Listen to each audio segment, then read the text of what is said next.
"I'm proud of all my children," their father said, raising his glass, "except one." Ethan sat frozen at the family reunion table, the wine in his glass untouched, his name unspoken. No one looked at him, no one stood up for him. His mother lowered her eyes. His younger sister smiled awkwardly, sipping champagne. His older brother leaned back smugly, hand on the back of his glamorous wife's chair. Ethan's hands were clenched beneath the tablecloth. He hadn't seen them in 4 years. And this was his welcome back. He shouldn't have come. But when the invitation had arrived, handwritten by his mother, shaky but warm, he had thought maybe something had changed. Maybe, after all this time, the wounds had softened. Instead, it was like walking into a room where the air hadn't changed since the day he left. They still saw him as the disappointment, the one who walked away from the family path, the college dropout, the one who wasted his potential. They didn't know what he'd been building. They didn't ask. The speech continued. His father toasted Maya for finishing law school, toasted Daniel for becoming a partner at the firm, even toasted Rachel, the cousin who married Rich. Ethan? Not even a footnote. "You've always had potential," his aunt whispered beside him, "but you make odd choices, dear." Odd choices? He looked across the table at the people who had called him lazy, unstable, ungrateful, because he didn't want to be a banker or a lawyer or a pawn. He had come with hope. Now he just wanted to leave. He stood quietly, napkin falling from his lap, and walked toward the garden. No one stopped him, not even his mother. Outside, the air was cooler. The stars were sharp against the sky. He let out a long breath, hands still shaking. He reached into his coat pocket, pulled out a folded envelope. Inside, the signed acquisition papers.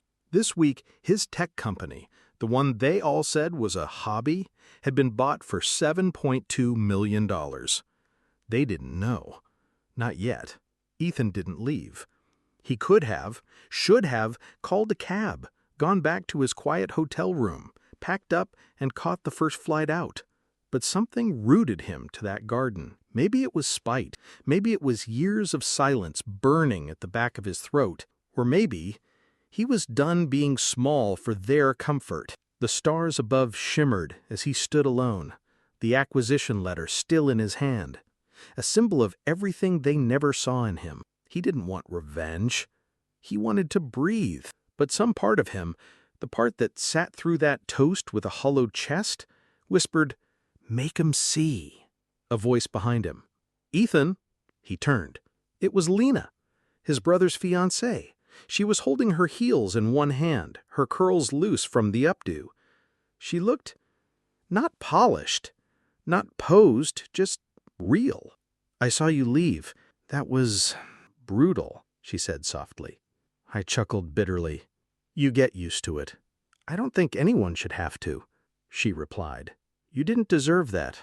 For a moment, he couldn't speak. People had said worse to him, but kindness? That was rare.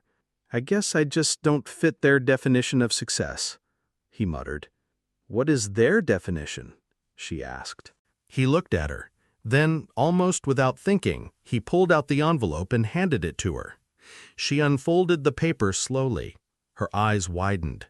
"Is this—" "Yeah," he nodded. "It's real. $7 million? He shrugged, trying to play it off. "The app caught on. We help independent creators get paid directly for their work. Took 4 years to get here." Lena was silent for a beat. Then she said the words that would burn into his memory forever. "Wait, you're the founder?" Back inside, music played and laughter echoed through wine. Ethan didn't want to go back in, but Lena grabbed his arm. "You should tell them." "I don't need to," he said. "No, but they need to hear it." He hesitated, but then he nodded. They walked in together. The room quieted a little as they entered. The couple everyone had expected to arrive hours ago, not now. Ethan's father glanced up, mildly annoyed. His brother, Daniel, narrowed his eyes. Lena let go of Ethan's arm and turned to Daniel. "We need to talk," she said simply, and walked him out. Ethan was alone again, in front of them all. This time, he didn't shrink. He walked up to the table and picked up his untouched glass. "I just wanted to say thank you," he said, voice calm, "for the clarity. I came back tonight thinking maybe things had changed. Turns out I was right, but not in the way I expected." He pulled the folded paper from his jacket again and laid it gently on the table in front of his father. "While you were all building legacies you're proud of, I was building something else, something of my own." His sister squinted at the paper. Maya leaned closer, then gasped. Daniel came back in. "What's this?" Lena followed. "You never told me he was that, Ethan, the founder of Sear?" The room exploded into motion. "You own Sear? Is this real? You sold it?" Ethan stood still as their voices washed over him. He looked at his father, who said nothing, just stared at the paper. "I didn't tell you before because I wanted you to see me, not a number." Daniel scoffed. "So what? You made some app. That doesn't change the fact you walked away from this family." Ethan turned to him. "I walked away from people who never once believed in me, who celebrated my absence." His mother finally spoke. "We didn't know you were doing all this." "You didn't ask," he said quietly. Silence fell like a stone. Then Lena stepped forward. "I think the real question is," she said to the room, "how many of you would treat him differently if he hadn't made $7 million? No one answered. Ethan looked around at faces that used to define his worth, that told him who he was and who he'd never be. He picked up the paper, folded it, and slipped it back into his pocket. "I didn't come here to impress anyone," he said. "I just came to see if he missed me. You didn't, and that's okay." He turned to leave. Behind him, his father finally spoke. "Ethan?" He stopped, but didn't turn around. "I may have been harsh," his father said slowly, "but I was trying to push you to be something more." Ethan gave a bitter smile, facing the door. "You did, just not in the way you think," and he walked out.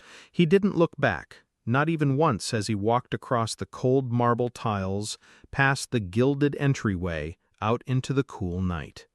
No one followed him, except Lena. She caught up outside, barefoot now, heels dangling from one hand again. "Ethan," he paused. She looked at him like no one had in that house. Not with pity, not with judgment, not with regret, just human to human. "You okay?" He nodded. "I think I am. I didn't know any of it," she said softly, "and I'm sorry for how they treated you." Ethan let out a dry laugh. "It's not the first time, but it should be the last." They sat on the front steps. The sounds of the party continued inside, muffled. Laughter, plates, clinking glasses. It all felt like background noise to another life, a past version of himself that still clung to hope someone at that table would say, "I'm proud of you." They never did, and maybe they never would. "I spent years trying to prove I was enough," Ethan said. "At first it was about making them regret pushing me away. But now, I don't care if they do. I just don't want to live for anyone else's approval anymore." Lena nodded slowly. "That's freedom. Most people never get there." His phone buzzed. A text from his mom. "I didn't know. I'm sorry. Please call me when you can." Then another. "You always were different. Maybe I just didn't know how to love you the way you needed." Ethan stared at the screen. He didn't know how to respond, or if he should. A week later, he flew home, to the city where his real life lived. His apartment was modest but warm. The shelves were stacked with journals, old prototypes, photos of people who'd been there in the quiet seasons. There was no grand piano, no legacy portraits, just peace. He unpacked slowly, thought about putting the envelope in a drawer, but instead he framed it, not because the number mattered, but because it represented the boy no one believed in, who never stopped building anyway. That weekend, he met with his board. They asked him what he wanted to do next. Go bigger? Sell the rest? Step back? He smiled. "No, I want to start something new. Something that makes space for people like me, the ones no one bets on. They looked at him with surprise, but also respect. 2 months passed. Then, on a rainy Thursday, there was a knock at his door. When he opened it, he froze. It was his father. Older, smaller somehow. The cold, commanding presence was gone, replaced with something unsure. "I called," the old man said. "I know. I didn't expect you to answer, but I had to try." Ethan stepped aside, silently. They sat in the kitchen. His father looked around at the books, the framed sketches, the minimalist calm. "This is your place?" Ethan nodded. "It's you." A pause. "I didn't know how to raise someone like you," his father admitted. "You didn't fit into any of the molds. I pushed because I was scared, and I took that fear out on you." Ethan watched him. The hands that used to pound fists on the dinner table now trembled slightly around a coffee mug. "I don't need an apology," he said. "But I do need you to know that I survived because I stopped trying to win your love." His father nodded slowly. "I don't deserve it," he said quietly. "Maybe not," Ethan replied. "But you're here. That's something." They talked for an hour. Nothing dramatic, no grand reconciliation, but there was honesty. And maybe that was enough. When his father stood to leave, he turned in the doorway. "I was wrong," he said. Then he walked into the rain. That night, Ethan sat by the window, watching the water run down the glass. His phone buzzed again. Friends, colleagues, a charity asking to collaborate. He had everything now that he thought he needed. But strangely, what gave him peace wasn't the money or the respect. It was that he no longer needed them to see him, because he finally saw himself.